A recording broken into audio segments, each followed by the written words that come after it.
Selamat pagi ya semuanya. Nah, jujur saat menyiapkan firman ini tuh sudah sebulan sih sebenarnya. Aku bertanya-tanya terus sampai eh, ada rasa takut sih sebetulnya. Bagaimana caranya menyampaikan. Tapi ya bersyukur akhirnya tetap terjadi. Ya, nah, ya saya sih belajar Kok sih. terjadi, Pak? Terjadi juga ketakutannya harus dihadapi. Ya, Ya, nah, Pak. Lama nggak ketemu sama Pak Heru. iya. Ya, eh, ya hari ini sih judulnya itu aku kasih judul itu bertumbuh dan mendapat keselamatan. Kemarin Pastor Yosef kan memberikan judul bertumbuh dan berbuah sama Pak Irfan kan juga bagaimana kita berakar untuk bisa bertumbuh. Nah sekarang kita harus juga ujungnya bertumbuh itu kemana? Ya mendapatkan keselamatan pasti. Nggak mau kan saat kita bertumbuh, saat kita melakukan apapun yang baik, tapi ujungnya malah maut. Kan mesti inginnya mendapatkan keselamatan. Yuk kita buka di Ibrani 5 ayat 11 ya. Saya bacakan. Tentang hal itu, banyak yang harus kami katakan, tetapi yang sukar untuk dijelaskan. Karena kamu telah lamban dalam hal mendengarkan. Ayat 12, sebab sekalipun kamu ditinjau dari sudut waktu, sudah seharusnya menjadi pengajar. Kamu masih perlu lagi diajarkan asas-asas pokok dari penyataan Allah. Dan kamu masih memerlukan susu, bukan makanan keras. Ayat 13, sebab barang siapa masih memerlukan susu, ia tidak memahami ajaran tentang kebenaran. Sebab ia adalah anak kecil. Ayat 14, tetapi makanan keras adalah untuk orang-orang dewasa yang karena mempunyai panca indera yang terlatih untuk membedakan yang baik daripada yang jahat. Ya, kadang di ayat 12 itu kan uh, untuk belajar bertumbuh. Pertama awalnya kita memerlukan susu.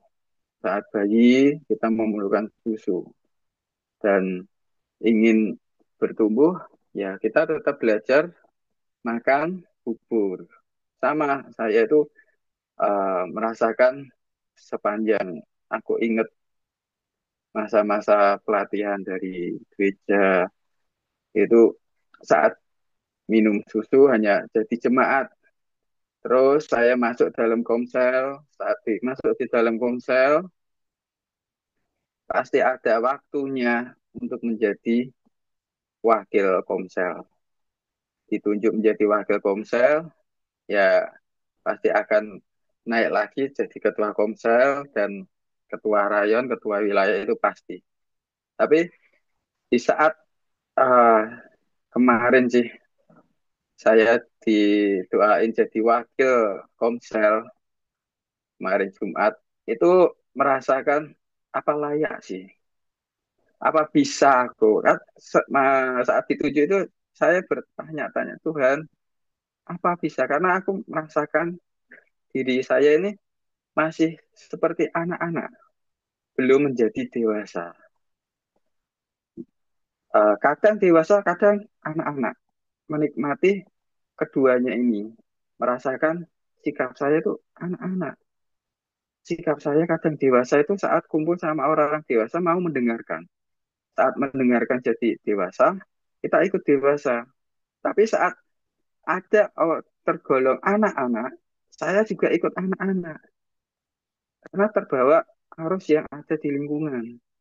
Belum menjadi benar-benar dewasa utuh. Untuk bisa eh, di lingkungan anak-anak, yuk melatih anak-anak ini menjadi dewasa. Karena ya kalau di dalam dunia ini kan kalau kita ingin bergumul melayani anak-anak, jadilah seperti anak-anak. Tapi kalau kita saat lingkungannya orang dewasa, jadilah dewasa. Tapi tetap Tuhan berkata, saat di lingkungan anak-anak pun tetaplah jadi dewasa. Itu yang tidak mudah bertumbuh menjadi dewasa yang seperti itu. Nah, eh, di ayat 14 dikatakan, tetapi makanan keras adalah untuk orang-orang dewasa yang karena mempunyai panca indera yang terlatih untuk membedakan yang baik daripada yang jahat. Saat kita dewasa ya kita pasti akan dapat mengerti mana yang baik, mana yang jahat. Yang saat saya sudah gabung di VMB itu kan sudah terlatih. Tapi masih aja bisa ngikuti yang jahat gitu. Yang jahatnya apa? Ada orang yang membujuk-bujui tentang investasi, tapi ternyata bodong. Itu kan kita tidak tahu mana yang baik. Dilihat bungkusnya baik, tapi ternyata ada kejahatan di dalamnya. Nah, itu yang namanya kedewasaan untuk bertumbuh. Tetapi tetap bertumbuh berbuah. Seperti pohon, itu kan kalau sekarang sih banyak sih. Pohon itu rimbun ya. Kalau hujan, rantingnya rimbun, daunnya banyak. Tetapi Tuhan itu kan selalu ingin melihat hasil buahnya. Seperti pastor bilang, buahnya mana untuk bisa dinikmati. Yang rimbun, yang begitu banyak daunnya, Tuhan malah tidak suka. Tapi kalau daunnya sedikit, tapi ada buahnya, Tuhan pasti suka. Dan itu tetap diuji dengan apa? Ada burung-burung yang di udara, binatang-binatang yang mengincar. Siapa yang mengincar, yang bisa menikmati buah itu? Orang lain atau orang yang baik atau orang yang jahat? Pasti ada orang yang jahat yang mau mengincar buah. Itu sih. Terus untuk mendapatkan keselamatan, dan mendapatkan keselamatan itu di Matius 22 ayat 11. Ketika raja itu masuk untuk bertemu dengan tamu-tamu itu, ia melihat seorang yang tidak berpakaian pesta. Ayat 12, ia berkata kepadanya, hai saudara, bagaimana engkau masuk kemari dengan tidak mengenakan pakaian pesta? Tetapi orang itu diam saja. Ayat 13, lalu kata raja itu kepada hamba-hambanya, ikatlah kaki dan tangannya, dan campakkanlah orang itu ke dalam kegelapan. Yang paling gelap di sanalah akan terdapat ratap dan gertak gigi. Sebab banyak yang dipanggil, tetapi sedikit yang dipilih. Nah, mendapatkan keselamatan, kita sudah bertumbuh, kita sudah dewasa. Ini kan yang ikut pestanya raja itu kan pasti orang dewasa. Bukan anak-anak lagi, bukan uh, remaja. Mungkin remaja ada, tapi ada undangan pastinya. Saat kita diundang untuk memasuki pestanya Tuhan. Ini kan menceritakan pestanya Tuhan. Kita yang sebagai tamu, apakah kita mau menyiapkan baju yang terbaik? Bajunya apa yang terbaik? Kita selidiki hidup kita. Bagaimana hidup kita dijalani setiap hari demi hari. Ini sih sebetulnya uh, ada ada ilustrasi sih yang saya ingin kasihkan tapi tidak jadi karena ya waktu dan apa barang-barangnya belum tersedia sih. Itu seperti air putih ditetesin betadin. Air putih terus kita kan sudah dibersihkan, kita lahir baru dibersihkan, bertumbuh, ya kan. Tapi banyak kotoran-kotoran di jalan itu tanpa disadari. Seperti kita ngerumbel, ngundel, ngomel, marah, berbagai banyak hal lah yang terjadi di luar. Itu seperti kotoran yang masuk di dalam air yang bening. Tapi ada Tuhan yang selalu membersihkan cairan yang lain apa itu kan kalau dimasukkan di betadin itu bisa membersihkan. Itu seperti gambaran Tuhan Yesus yang selalu memurnikan kita. Dimanapun kita, di pikiran kita, di hati kita, itu selalu dimurnikan apa yang Tuhan mau. Makanya kita berlatih itu merenungkan firman ya di klub itu. Tapi kalau gembala itu bukan di klub aja sih.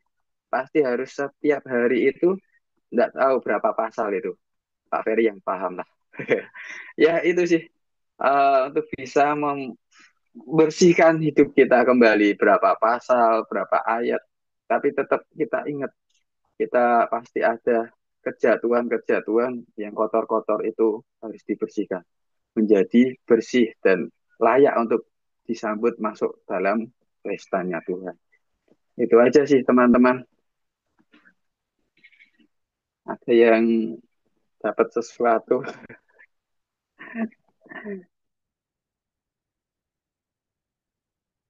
Tadi yang terakhir tolong dibantu eh, dari mana?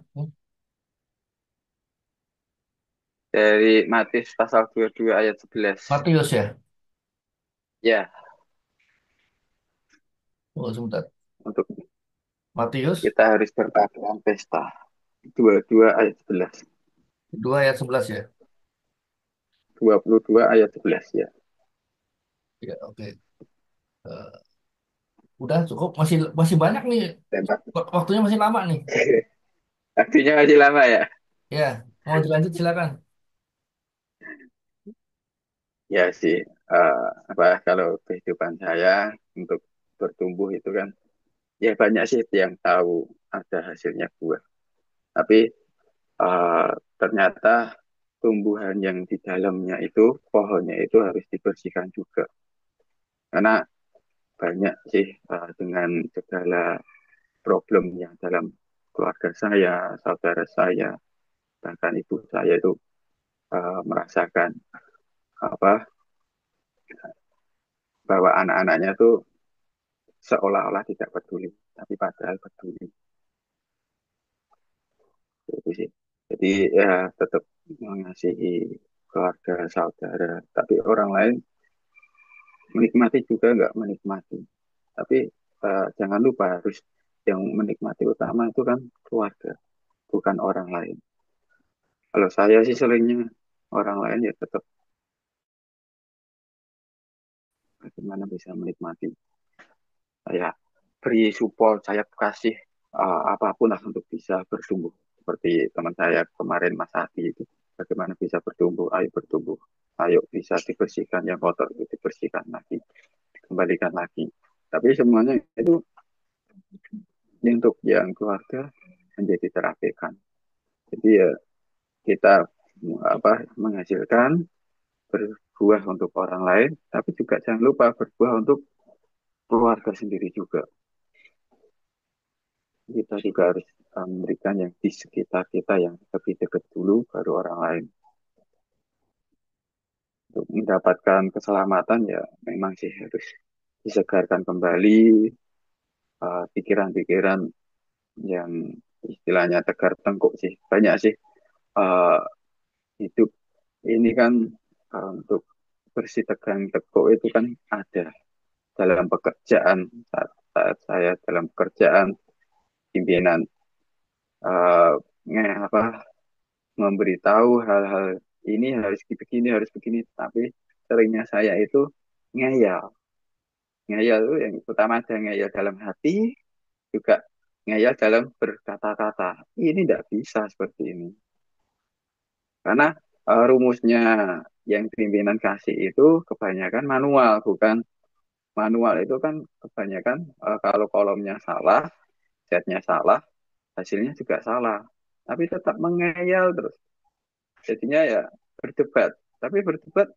tidak ada berhentinya akhirnya ya saya ya udahlah ikut aja setelah saya lihat-lihat nah setnya benar salah karena saya ngasihkan sama customer itu tagihan ya sesuai invoice yang sudah dibuat gitu sedangkan pimpinan buat itu invoice-nya dibagi dua ada angkutan sendiri invoice yang untuk biaya sewanya sendiri, tapi ternyata dia malah jadi yang gabung, jadi selisih gitu.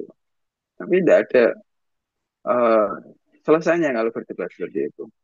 Jadi ya harus merendahkan hati, ya mau mendengarkan aja. Setelah saya teliti ini loh. Terus saya bilang sama ibu-ibu ini loh Bu, ternyata sudah benar. Ini tagihannya sudah dibayar. Dan ini loh Bu kesalahannya. Oh iya, gitu ya. Oh iya, ya, ya yang namanya pimpinan misalnya tahu, iya, oh ya gitu ya. Sudah dibenerin, oh ya. Cuma dicek itu aja.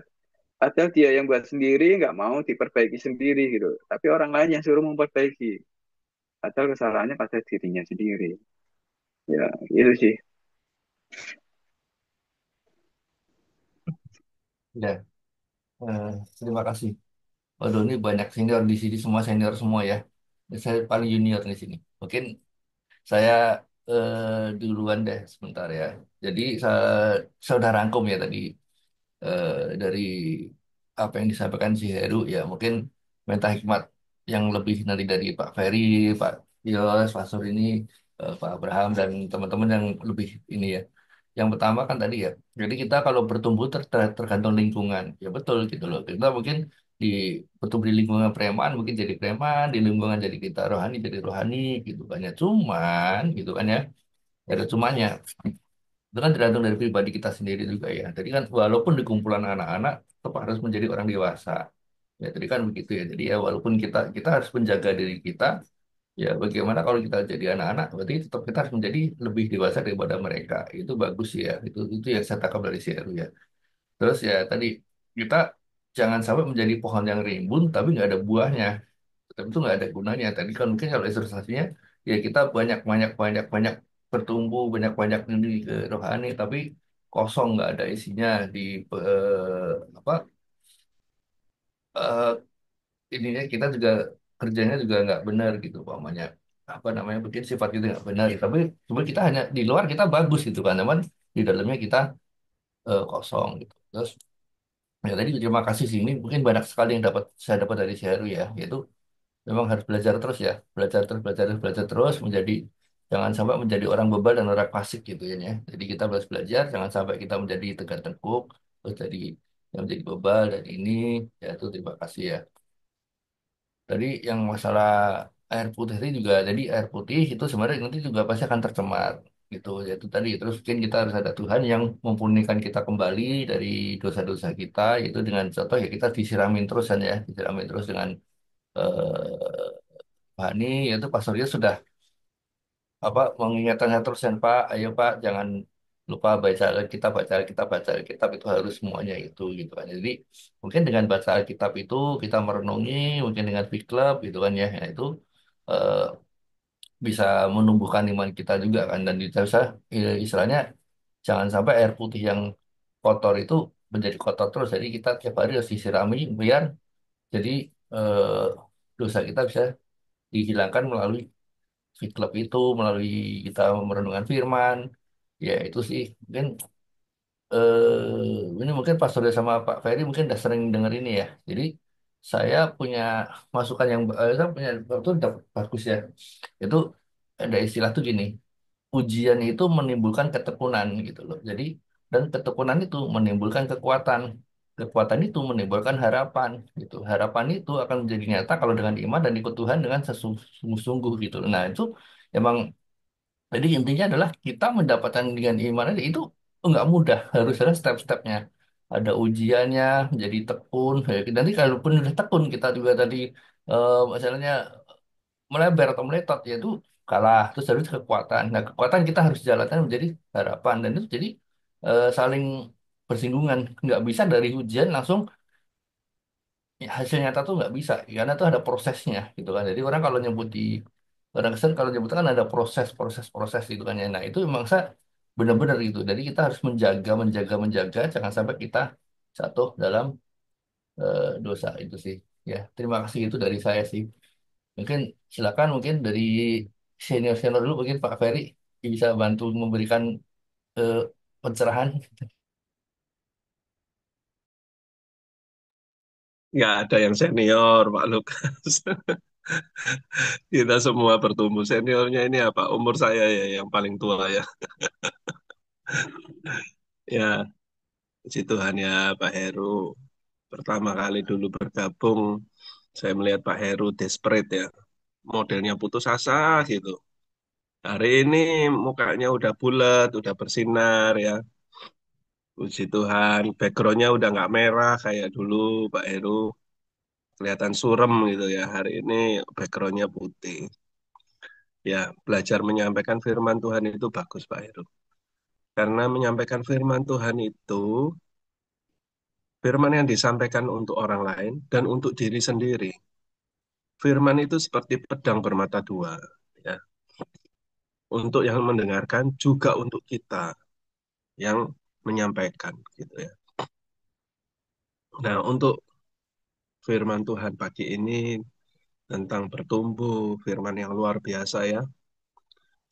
Firman yang nggak mudah, karena hari-hari ini firmannya kebanyakan firman tentang berkat-berkat, tentang breakthrough, tentang jalan keluar, dan sebagainya.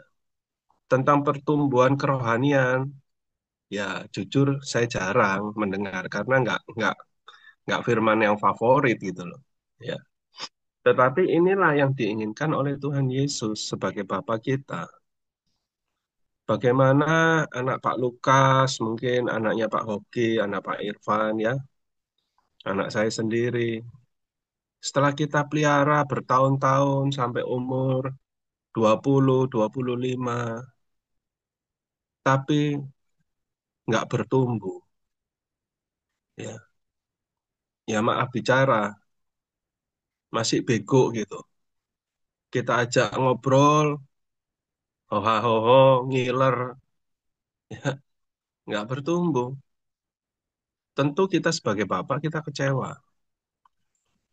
Bahkan kita ingin kan anak kita itu bisa membantu kita di pekerjaan kita. Ya, contohnya Pak Lukas, saya pun ingin anak saya itu bisa mensupport di dalam pekerjaan saya. Tapi apa yang terjadi ketika kita mengharapkan anak kita itu menjadi dewasa dan membantu kita, dan kita dapati dia nggak bertumbuh. Kita sebagai bapak tentu kecewa, saudara.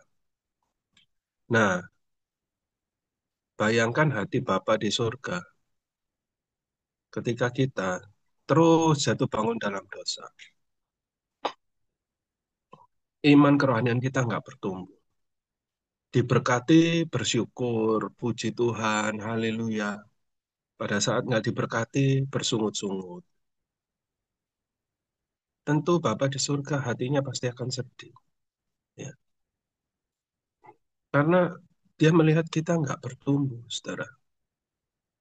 Jauh ya dari harapan Bapa di surga.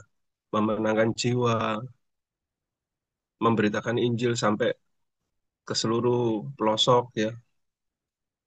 Nah, pertumbuhan ini, saudaraku, memang harus kita perhatikan kerohanian kita. Jangan kita memperhatikan cuma jasmani kita saja, saudara. Firman Tuhan nggak satu kebetulan disampaikan Pak Heru, ya. Supaya kita ini memperhatikan juga pertumbuhan kerohanian kita, saudara. Berapa banyak dari kita itu sering mengecewakan hatinya Tuhan, ya. Jujur, saya ingin sedikit bersaksi, saudara, berapa minggu ini, berapa bulan lah, ya. Saya itu mengharapkan satu berkat yang cukup besar, saudara. Dan saya doakan, saya berdoa. Terus pada akhirnya Tuhan katakan no, tidak, atau belum. Berkat itu Tuhan tunda, belum anakku, belum saatnya. Hati saya jujur kecewa, saudara. Kenapa Tuhan kok belum? Ya, aku sudah berdoa untuk mengharapkan berkat ini berbulan-bulan, ya. Tapi Tuhan bilang no, belum saatnya. Nah, disitulah butuh kedewasaan kerohanian kita. Apakah kita tetap mengasihi Tuhan meskipun nggak ada berkat dari Tuhan, meskipun jawabannya no dari Tuhan? Nah, di situ kita harus harus peka, saudara. Tuhan ingin kita mengasihinya bukan karena berkat-berkatnya, tapi karena pribadinya yang kita inginkan, bukan berkatnya. Nah, itulah pertumbuhan kita secara iman kerohanian. Ya. Tadi Pak Heru sempat menyinggung orang yang datang ke pesta. Itu orang yang sudah dewasa. Betul. Berapa banyak dari kita, kita sudah ke gereja mungkin seminggu 2 kali, seminggu 3 kali. Bagaimana firman yang disampaikan itu? Apakah jadi rema, kita bertumbuh, kerohanian kita bertumbuh, kita sudah mengiring Tuhan berapa tahun? Apakah kita sudah memenangkan jiwa kepada Tuhan? Nah, ini pertanyaan pribadi buat saya juga. Pakaian pesta itu adalah kebajikan, kebaikan kita yang kita berikan kepada Tuhan. Ya. Kita tidak bisa hanya tiap minggu ke gereja, tiap hari kita ikut VMP tanpa kita berbuah, tanpa kita memakai jubah kebesaran kita. Oleh sebab itu ya, teman-teman, dibutuhkan apa? Asupan untuk kita bertumbuh secara kerohanian kita. Seperti disinggung Pak Heru tadi, membaca firman Tuhan, merenungkannya, dan berdoa, ya, menjalin hubungan yang terus intim dengan Tuhan. Itu juga PR buat saya. Gampang dikatakan, nggak gampang untuk dipraktekkan, ya kan? Kalau kita sibuk, sudah nggak baca firman. Kalau kita sibuk, sudah nggak saat teduh, nggak menyembah Tuhan. Ayo, seperti Pastor Yosef katakan, praktek, ya kan? Praktek kita semua untuk saya dan teman-teman semua. Itu saja Pak Lukas yang bisa saya sharingkan. Tuhan Yesus memberkati. Terima kasih Pak Heru buat firman-Nya. Ya, terima kasih Pak Ferry. Ya, emang benar ya. Jadi emang kadang-kadang gitu Tuhan itu kan emang ya itu misteri Tuhan ya bahwa kita mengharapkan berkat itu dan tiba-tiba dan itu bukan cuma sekali 2 kali gitu loh. Karena ya itu tadi apa yang kita inginkan tuh belum tentu emang Tuhan berkenan gitu kan ya. Tapi saya percaya Pak Ferry, tenang aja itu berkat yang Pak Ferry minta itu akan digantikan dengan yang lain. Itu saya percaya. Jadi yang penting tadi kita dengan iman dan kita tadi praktek. Karena dengan praktek itu Tuhan akan melihat kita juga. Itu loh. Ya terima kasih banyak Pak Ferry atas pencerahannya ya. Ayo Pastor Yos, silakan Pastor Yos. Lalu udah lama nggak ngobrol nih. Halo Pastor Yos, monitor. Iya Pak Mungkin. Lukas, sebentar. Oh Bentar Pak ya, Lukas. mau di Saya lagi kasih kesempatan Pak Irfan. Ini Irfan Handoyo ini adiknya Johan Oke, udah. Handoyo. Pak Oki, ya, ada senior-senior sesepuh penatua dari Bandung. Ini orang-orang hebat. Kasih dulu Pak Abraham, Gembala dari Surabaya yang baru. Kasih dulu. Saya siap Pak. Ini ya, menopang. Tapi setuju dengan apa yang Pak Peri. Saya suka banget gereja hari ini berkata soal berkat, terobosan, segala macam mujizat. Tapi sangkal diri pikul salib itu enggak ada. Ya, itu saya suka. Sudah saya buka kamera ya. Nah, oke saya duluan deh ya. Saya izin duluan ya. Oke, salam Pak Peri.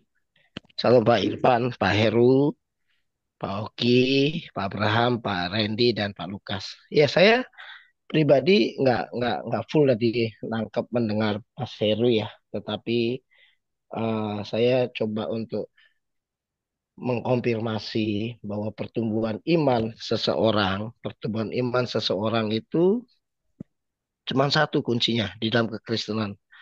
Kalau Mas Heru guru sekolah minggu pasti tahu. Baca kitab suci, doa tiap hari kalau mau tumbuh. Ingat ya, lagu itu sangat fenomena ya, Mas Heru ya. Kalau Mas Heru perhatiin bahwa cuman itu aja. Baca kitab suci, doa tiap hari kalau mau tumbuh. Itu aja kuncinya. Kalau Mas Heru mau tumbuh, baca kitab sucinya dan doa tiap hari. Baca kitab sucinya juga tiap hari maksudnya. Doanya juga tiap hari. Kalau mau tumbuh, nggak ada yang lain, Mas. Oke ya, YouTube bagus untuk mengkonfirmasi, IG bagus untuk mengkonfirmasi, ya kan?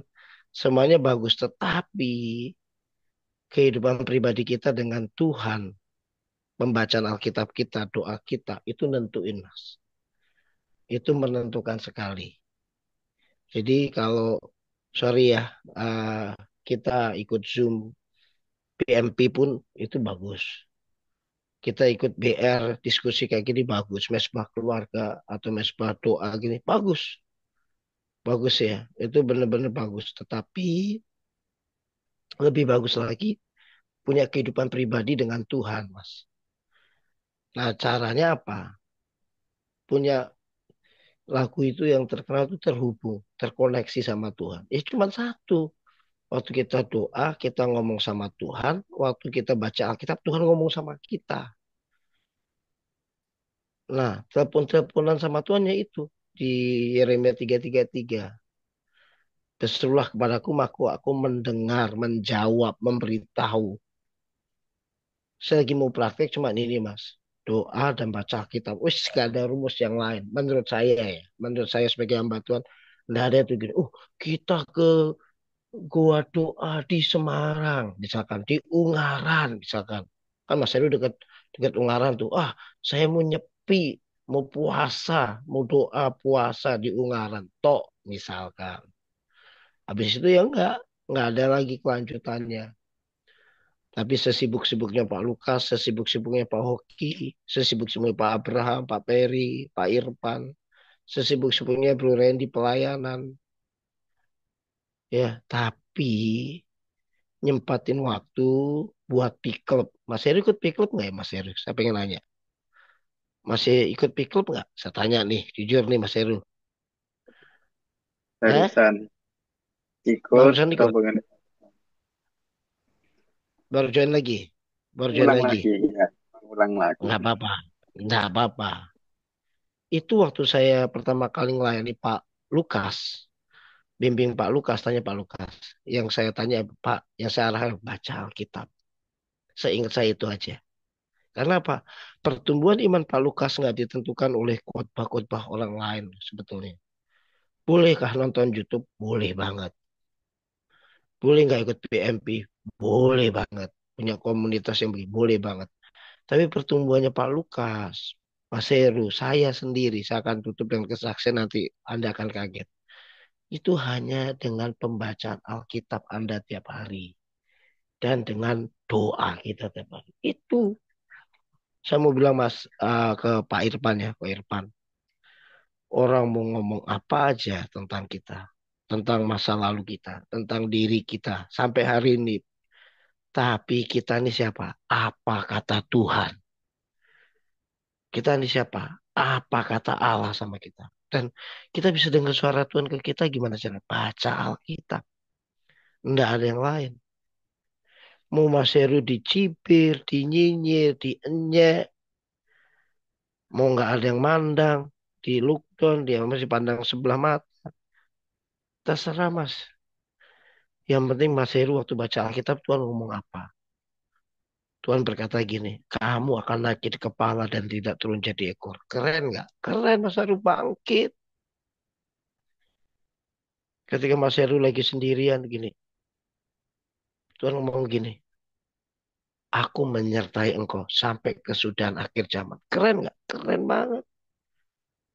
Mas Heru lagi capek-capeknya kerja, lagi capek-capeknya usaha. Tuhan ngomong gini, ya dia ngomong gini Tuhan berkata gini, mari yang letih lesu dan beban berat datanglah kepadaku. Lah itu yang saya maksud mas Heru. Orang mau mencibir saya, orang mau nyinyir saya, orang mau ngenyek saya, orang nggak mau anggap saya, orang nggak pandang saya, whatever. Capek mas hidup dari kata orang, capek. Saya mau bilang ya, capek hidup dari kata orang. Masalahnya emang mereka ngasih makan kita. Emang masalah mereka bayarin utang kita.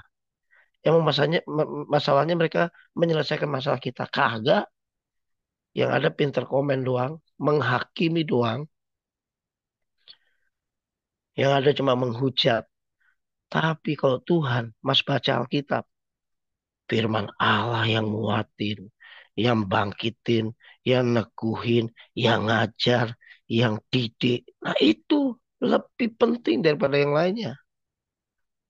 Makanya kan dikatakan segala tulisan yang diilhamkan Allah bermanfaat untuk mendidik, mengajar, menegur, mengingatkan kesalahan dan lain sebagainya. Jadi kuncinya cuma dua ya Pak Lukas, Mas Heru, Pak Irfan. Saya ulang lagi Bro Randy. Baca Alkitabmu dan doa tiap hari. Saya akan tutup dengan kesaksian kemarin. Jumat itu di Poti, Persekutuan Okomini Tamrin City. Bro Randy dengar. Nah, ini saya suka Bro Randy itu jadi saksi soal. Ada orang yang pengusaha top. Sebetulnya dia karyawan. Perusahaan asing, Mas. Cuman di Indonesia dia nomor dua lah. Dia dia ada direktur, ada di atasnya direktur itu apa ya Pak Oki? CEO atau apa ya Pak Oki? Di atasnya direktur. Ya, jelas direktur, komisaris, Oh, atau direktur utama dia. komisaris. Ya, jadi dia itu perwakilan perusahaan asing, Finlandia dari perusahaan Finlandia, Gas and apa gitu. Pokoknya grup hebat lah Pak Mas Seru. Dia ini pengerjanya, pelayannya GKRI Diaspora City Center. Ibaratnya cuma nomor duanya. Nah, tiba-tiba dia yang riset, dia yang buat segala macamnya. Pokoknya intinya orang ini pintar. Orang ini pintar. Anak Tuhan ini pintar. Orang GKRI.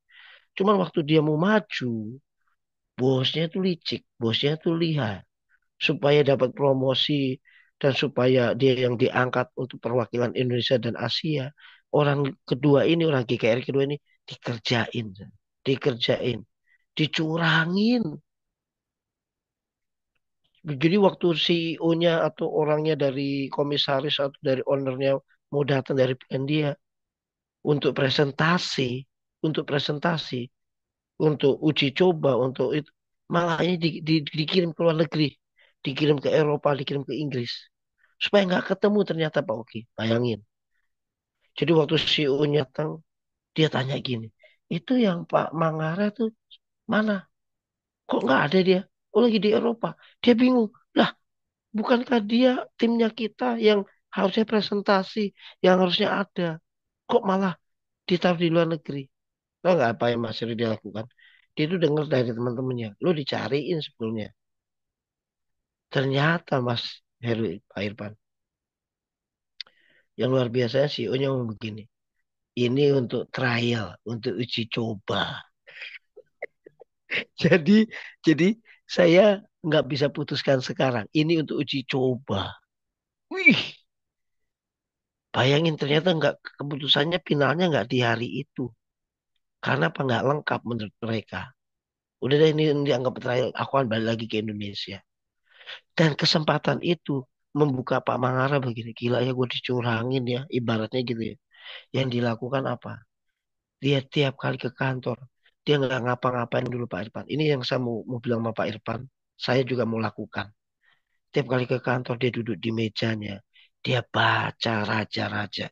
Kitab raja-raja tentang Daud dizolimin Saul. Daud dikejar-kejar orang Filistin. Berlagak gila sampai Ireland. Daud dikejar Absalom. Daud yang dicurangin, dizolimin dan macam-macam. Dia baca itu semua Mas Heru. Dia baca itu semua. Tiap hari dibaca itu semua. Tiap hari dia renung. Oh gitu ya jadi anak Tuhan ya. Nggak yang baik-baik aja. Nggak yang mulus-mulus aja. Anak Tuhan tuh nggak yang lancar kayak jalan tol. Tapi kesusahan, ujian, cobaan. Nah itu yang benar. Di tengah-tengah ujian, kesusahan, pencobaan. Ada jalan keluar. Ada kekuatan. Ada pengharapan. Ada solusi. Nah itu yang benar kekristenan. Kekristenan itu nggak jangan bicara mujizat berkat, terobosan, uang segepok, uang satu kontainer, gedebluk. Ya ketimpa konter, satu konter uang ya mati kita ibaratnya. Nggak bicara begitu. Penutupnya Mas Heru, dia tiba-tiba datang lagi CEO-nya. Tiba-tiba pemilihan hari itu. Udah presentasi. Yang presentasi bosnya lagi ternyata. Dia nggak dikasih presentasi. Bosnya nggak mau tahu. Dia bilang gini, oke, kamu presentasi ini, bosnya yang presentasi di hadapan CEO-nya, ownernya. CEO-nya owner berkata, oke, kamu presentasi kayaknya bagus banget. Kamu bisa nggak terangin? Kok sampai bisa begitu? Ternyata nggak bisa menerangin. Karena yang punya presentasi itu banyak itu adalah Pak Mangara sendiri. Bingung dia. Semua pada diem dong. Wah, bosnya ini nggak bisa nerangin. Sini gini, jujur ya, siapa nih yang punya? Siapa yang bisa nerangin? Tolong, tolong. Pak Mangara dengan malu-malu diangkat. Baik, saya akan terangkan. Waktu dia terangkan, semuanya bilang gini, wow. Ternyata yang punya makalah, materi, presentasi adalah Pak Mangara, orang GKRI Diaspora City Center. Bukan bosnya tadi yang menerangkan. Dan hasilnya apa Mas Heru? Udah dong, sampai jam 5 selesai, dia nggak dipanggil, dia pulang. Dan dia harapannya gini, pupus sudah menjadi orang kepercayaan. Pupus sudah. Ternyata ditelepon. Ditelepon dan dikatakan begini. Kamu besok masuk ya. Karena kamu yang aku angkat menjadi perwakilan nomor satu di Indonesia dan di Asia. Dan ternyata bosnya dipecat. Ketahuan yang zolimin. Nah, saya tutup. Nanti putar Mas Heru di YouTube ada namanya film Born Again, lahir kembali. Itu YouTube. Tapi Pak Irfan tolong Pak Ogi, Pak, apa buka YouTube Born Again, film kekristenan sebuah manajer dia di PHK dengan alasan tidak jelas. Manajer ini di PHK, habis di PHK dia akhirnya nganggur. Dia mobilnya disita, rumahnya disita bank, pindah ke apartemen kecil. Tetapi istrinya takut akan Tuhan. Dan yang luar biasa apa? Tadi tadi suami ini yang manajer ini anti Tuhan, anti menolak kekristenan. Tiba-tiba dia udah stres. Dia ke gereja, dia berdoa. Per hari itu jumpa dengan Tuhan. Dia baca Alkitab dan doa tiap hari. Saya ulangi, dia baca Alkitab dan doa tiap hari. Baca Alkitab. Akhirnya diangkat, dapat kerjaan. Akhirnya diangkat, bisa dapat posisi yang bagus. Akhirnya diangkat, menyelesaikan masalah. Dia dijebak sama bos baru lagi. Dibilang penggelapan dana segala macam. Hampir masuk penjara, disidang. Di titik terakhir, Tuhan loloskan lagi. Tuhan berkati lagi. Sampai akhirnya ujungnya jadi CEO.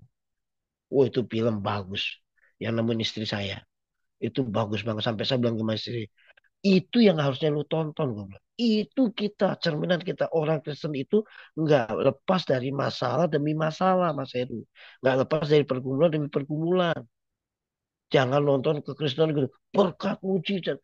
Nggak nolak gua berkat, Mas Heru. Jujur. Nggak nolak gua mujizat. Jujur gua nggak nolak. Tapi tolong dong. Untuk terima mujizat berkat itu ada prosesnya. Ada hal-hal yang mesti kita lakukan. Itu aja yang Tuhan taruh di hati saya, Mas Heru. Baca kitab suci dan doa tiap hari. Nanti aku cari linknya ya. Tulisannya itu Born, Born, Born, lahir kembali, again. Itu di YouTube Pak. Oke, nanti saya cari linknya. Tapi itu denger, itu bagus, itu tonton, itu bagus banget. Itu relate dunia kekristenan. Itu aja. Tuhan berkati Pak Lukas semuanya ya. Silakan yang lain. Ya, terima kasih Pak. Pastor. Jadi bagus ya tadi ilustrasinya ya. Kalau ya intinya itu sih emang orang yang fasik dan bebal tuh nanti kan lama-lama dia juga akan ketahuan juga gitu loh. Cuman emang ya kan tuh banyak ya di film-film juga sering banyak gitu kejadian. Jadi siapa yang punya idenya, siapa yang ini terus diambil bosnya, seolah bosnya yang itu banyak sih itu film-filmnya ada banyak ya yang eh, tapi akhirnya ya happy ending gitu pokoknya. Itu banyak sih ya. Cuman ya kita tetap berkhidmat aja sama Tuhan, tetap berserah dan bersandar kepadanya sih. Jadi Tuhan kalau orang bahasa Jawa itu kan ya Gusti kan orang sare gitu ya, bukan sare gitu kan. Jadi kan Gusti kan bisa ngelihat kita gitu loh. Ya, terima kasih banyak. Mas Dodi. Ini bisa menjadi pelajaran kita semua ya nanti.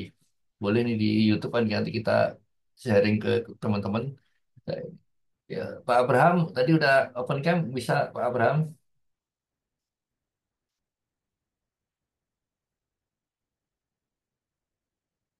Halo Pak Abraham, atau mungkin ya udah mungkin si Pak Pak Irfan dulu deh Pak Irfan. Ayo. Ini Pak Irfan tinggal diganti warna itu udah jadi kayak Trump tuh persis tuh jadi tuh. Iya, jadi ganti warna doang tuh, udah jadi Trump persis tuh. Ya coba. Ini lagi sengaja Pak Lukas Iya, supaya lebih lebih lucu-lucu aja kalau Pak. iya. Coba sekali ganti Jadi warnanya Pak, jadi rambutnya Pak. jadi Iya, apa? persis tuh. Jadi semangat kan. Iya, Jadi saya saya. suka ngulik-nguliknya tuh laptop apa udah coba aja bikin-bikin aja. Iya. Oke, Ya silakan. baik, thank you Tapi Mas di Heru. di HP nggak ada ya Pak Irfan, di handphone susah ya. Aku pengen punya belakang background gini nggak bisa-bisa nih handphone saya nih. Aduh, Kalau di handphone maklum lah susah, kita. Pak Yos. Iya Memang kita mesti punyanya di laptop sih. kita punyanya handphone sih beda lah sama kelas Bisa manajer sama aja, kelas bisa pengusaha aja. Itu beda juga lah. laptop kantor punya nih, tawar ya. Jadi kalau Pak Yos nih, aduh seru-seru nih.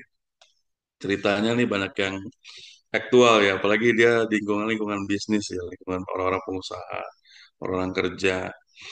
Ya tadi nyambung tentang Mas Heru. Ya Mas Heru ini ternyata memang kalau kita dalam komunitas ini terus apa ya, terus hari demi hari itu saya lihat makin disempurnakan gitu ya. Jadi sharing-sharing itu dari mulai yang apa kita dapat terus sesuatu yang baru menyempurnakan apa perjalanan kita dalam eh, apa eh, keimanan kita dalam kita berbuah. Ya Pak Heru bilang kita bertumbuh ya. Kemarin juga masalah bertumbuh. Memang bertumbuh itu sepertinya memang nggak nggak berasa sih kita bertumbuh. Tapi memang kita kembali ke proses sih. Tiba-tiba pohon itu besar. Kalau tadi Pak Ferry bilang ya, yang namanya bertumbuh, yaitu memang makanan keras, betul. Karena bertumbuh itu kan, saya pernah lihat ya itu proses yang apa dari biji sampai dia jadi tunas, terus kemudian jadi batang akar ke atas itu. Memang itu kan prosesnya keras ya di bawah itu untuk bertumbuh ya. Dia mesti apa hajar tanah ke bawah, kadang ada batu, sampai nanti dia naik ke atas gitu. Itu proses bertumbuh memang. Menurut saya saat ini apa yang terjadi mungkin dalam masing-masing ya memang beda-beda ya. Kalau saya memang sedang diajar keras. Jadi ngalamin kayak gini cukup ya mungkin kalau nggak di komunitas ini juga udah bingung juga sih sebenarnya. Tapi saya bersyukur ketemu dengan bapak-bapak semua di sini ya. Hari demi hari tuh dikuatin aja gitu. Ada aja sharing-sharing, ada aja apa hal-hal positif saya lihat. Khususnya kita yang dalam area firman Tuhan ya. Jadi saya melihat ini sangat mendukung kita gitu, apalagi di situasi sulit, di situasi masalah. Ya masalah banyak lah ya, bukan cuma utang, bukan cuma masalah uang aja sih, atau masalah keluarga. Ya kemarin juga kita bahas masalah istri sih kemarin juga di apa di BR ya. Ya jadi curhat-curhat juga sih ya gitu-gitu sih penting gitu. Kenapa? Karena cowok banyak pelarian. Jadi kalau emangnya dia nggak punya apa komunitas yang positif, ujungnya negatif, ujungnya pelariannya ya bentuknya ya ya seperti pada umumnya gitu kan. Tapi dengan Saya adanya sudah kita, lari-lari Pak Maran Pak. Saya cowok berarti Pak. Saya sudah lari-lari Pak. Pelarian ini. Loh, nah kalau pelarian. bapak lari, saya bingung kalau Pak Abraham tuh dari kemarin lari terus, dari pertama saya join di VMP ini udah lari terus Pak, sampai hari ini bapak lari Pak, luar biasa bapak Nah, itu. katanya cowok suruh pelarian. Nah, ini udah lari Pak. Saya. Ya betul Pak, setuju saya Pak, keren Pak Abraham. Dulu ada film apa itu ya, yang apa tuh yang dia lari sampai ke ujung apa tuh jadi sampai dia tua tuh. Siapa yang main itu di film itu apa ya? Lucu tuh film lari itu. Oke Pak, jadi itu Pak menurut saya bagus sekali Mas Heru, simple tapi ya apa mengingatkan kita ya. Jadi bertumbuh tuh makanan keras gitu ya. Ya kita sudah bukan bayi lagi. Tadi ya apa analoginya Pak Ferry. Ya coba bayangin gitu bertahun-tahun bertahun-tahun tiba-tiba punya anak, anaknya sama stuck aja begitu kan juga gimana rasanya gitu. Ya kita kita sama-sama Bapak, thank you. Tadi Pak Yos gitu ya, apa ceritanya semua memberikan inspirasi ya, memberikan apa satu gimana sih jalan keluar, gimana sih yang kita lakukan. Kita tadi dia baca raja-raja. Kalau saya sih saat-saat ini saya belajar lemah lembut aja gitu. Setiap hal positif saya cerna. Walaupun makanan keras saya cerna.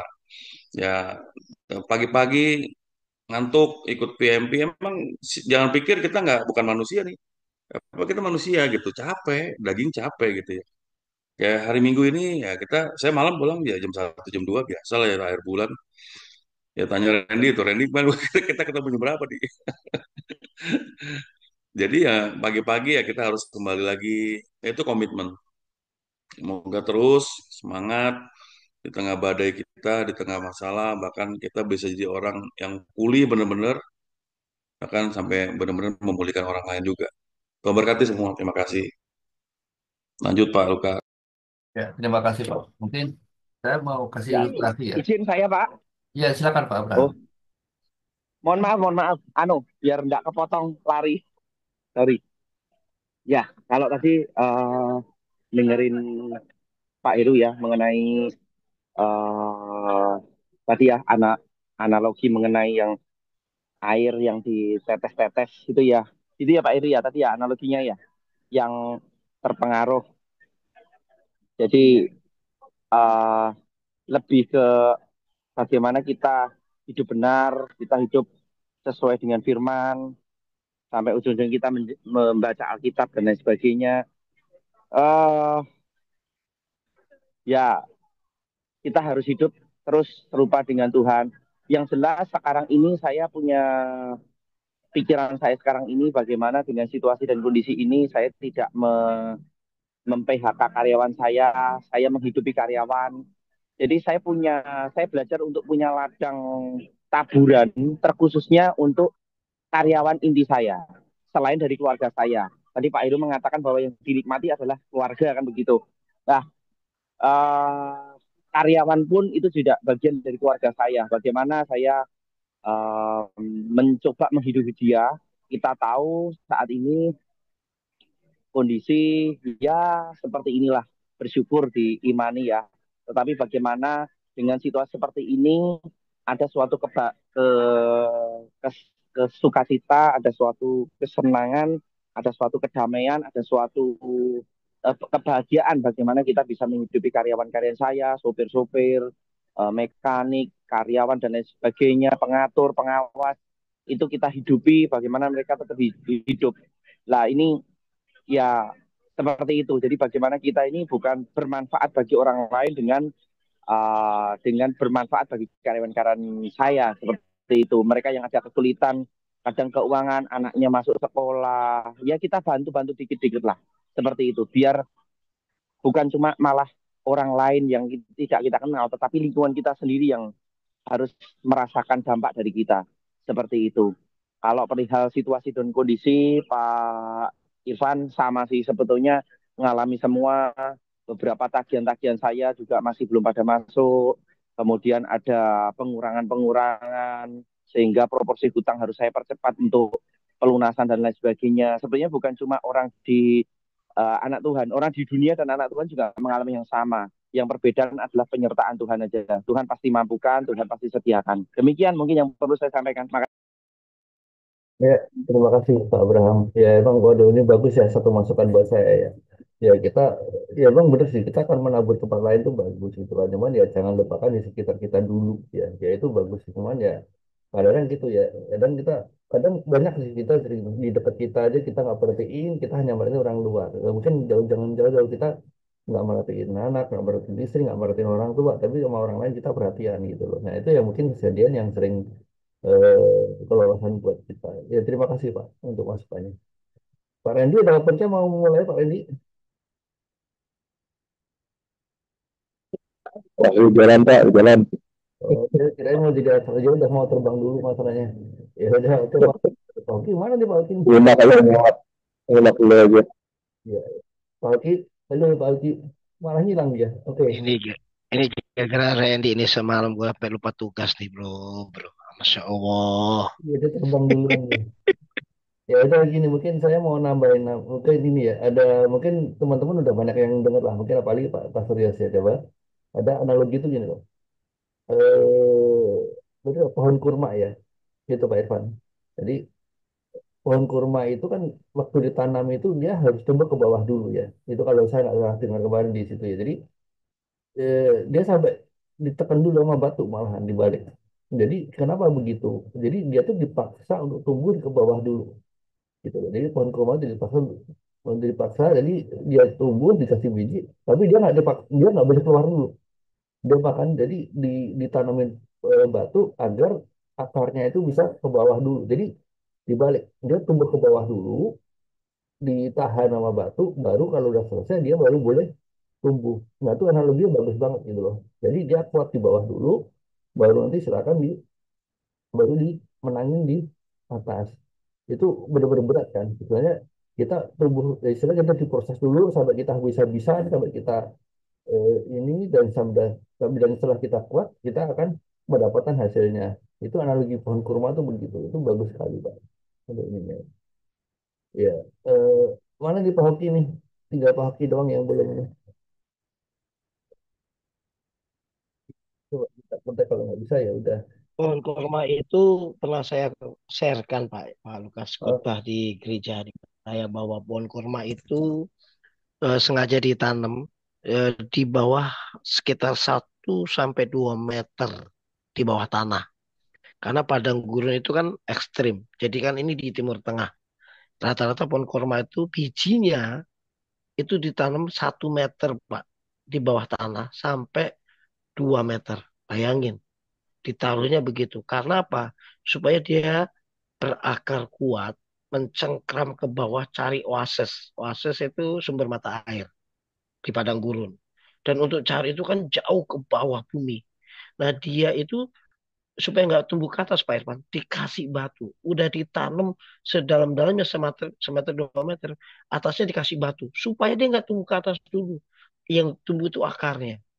Setelah akarnya dapat sumber mata air, dia baru bergeser-geser dikit. Pergerakan ke atasnya bahkan menghindari batu itu. Baru dia muncul. Nah sekali muncul, jadi pohon kurma di tengah padang gurun sekalipun, ada badai, dia nggak bakal tumbang. Karena apa? Dia kuat banget. Dan rata-rata di padang gurun di Timur Tengah, kalau ada pohon korma, automatically itu tandanya ada sumber mata air di dekat situ. Gitu. Nah, itu yang mesti menjadi kekristenan yang kuat kayak pohon korma. Tertanam dulu Mas Heru. Baca Alkitab, doa tiap hari. Walaupun nggak ada yang lihat. Baca kitab suci, doa tiap hari kalau mau tumbuh. Itu aja. Thank you Pak Lukas, diingetin. ya, terima kasih Pak. Ya, itu tadi itu. Jadi selain dia bawah, kita bertumbuh, diproses dulu, dan dia sebagai misalnya kan tadi seperti kata pastor tadi ya, dia kalau di situ ada pohon kurma, artinya di situ dekat mata air. Nah, artinya berarti kan dia sebagai penerang juga kan. Jadi dia sudah tanda kutip mungkin udah sengsara, udah awalnya ya udah sengsara, udah ditekan, udah diproses, terus dia bertumbuh, dia pun mau menjadi, istilahnya menjadi itu panutan orang gitu loh, bahwa dia mau membagi ke orang informasi lah sebenarnya gitu kan ya, atau dan lain-lain ya. Itu memang boleh dicontoh sebagai keteladanan kita sih di situ Pak. Oke, kita tunggu sebentar kalau Pak Hoki dan Bro Randy nggak bisa, oke kita sudahin aja. Pak Randy sudah bisa mulai bentar lagi Pak Randy. Pak Oki, coba dipanggil Pak Oki. Udah saya telepon nggak diangkat. Berarti ke toilet berarti. Bisa jadi ke toilet. Ya. Halo Pak Randy.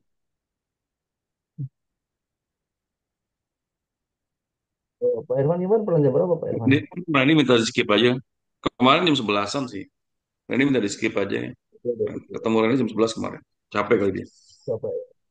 Oke, ya udah mungkin eh, kita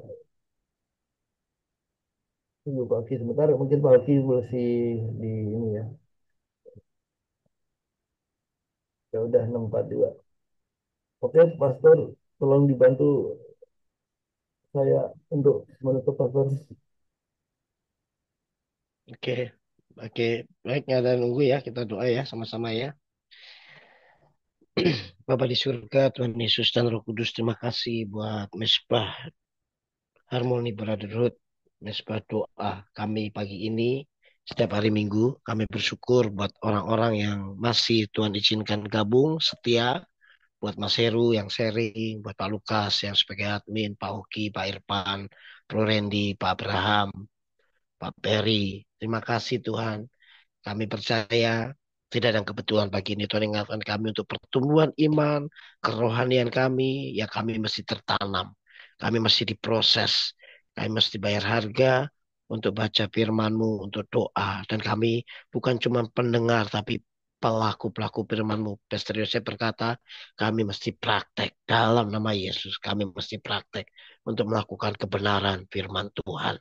Terima kasih buat teman-teman kami yang belum join, berkati Pak Yosef dan keluarga yang di Belanda, berkati Pak Julius, Pak Simon, berkati Tuhan, eh, semua rekan-rekan kami di Harmonic Brotherhood Tuhan yang tidak bisa saya sampaikan satu persatu. Tuhan berkati semua anggota BR 6137, berkati Pak Niko, Tuhan berkati Tuhan. Semuanya hamba-hambamu Tuhan, anak-anakmu Tuhan, dimanapun berada pagi ini. Tutup bungkus dengan kuasa darah Yesus, perlindungan darah anak domba purna. Biar ibadah pelayanan kami memuliakan nama Tuhan pagi ini. Ingatkan kami untuk cari Tuhan selama kami diberi kesempatan. Selama Tuhan berkenan pada kami. Ingatkan kami ibadah dalam nama Yesus. Berkati Randy yang akan pelayanan pagi ini. Hambamu yang akan ke GKRI. Berkati semuanya Tuhan. Dan kami siap menerima berkat. Biarlah kiranya berkat dari Allah Bapa yang dinyatakan lewat pengorbanan anak yang tunggal. Yesus Kristus Tuhan, bahkan yang bukan Roh Kudus yang menyertai kita semua. Mulai pagi ini sampai Tuhan menjemput kita di awan-awan yang permai. Mari kita sama-sama katakan, sehat, sehat tubuh kita. Tidak ada bakteri, sakit penyakit, virus, apapun juga. Baik-baik jiwa kita. Tidak ada stres, depresi, tekanan batin, kelelahan mental. Dan kita katakan kuat-kuat roh kita oleh kuasa Roh Kudus dan kebenaran firman Tuhan. Berbahagia dengan istri dan anak-anak kita, keluarga kita. Berhasil dalam pelayanan pekerjaan, bisnis usaha dan dagang kita. Umur yang panjang sampai Tuhan datang menjemput kita di awan-awan yang permai. Yang percaya dan berhasil sama-sama katakan Amin. amin. Ya, Tuhan Thank you, Pak berkati Yos. semuanya. Berkati. Thank you, Pak Abraham, Bram. Yo, Pak Lukas, terima kasih. Pak Pak Lukas, Heru, terima Pak kasih. Terima Heru, kasih, Pastor. Pak Pak Oki, Terima Randy, kasih semuanya, Eri, Pak Pak Abraham, Ferry, Pak Pak Heru, berkati. Pak Irfan. Randy, hati-hati, Ren.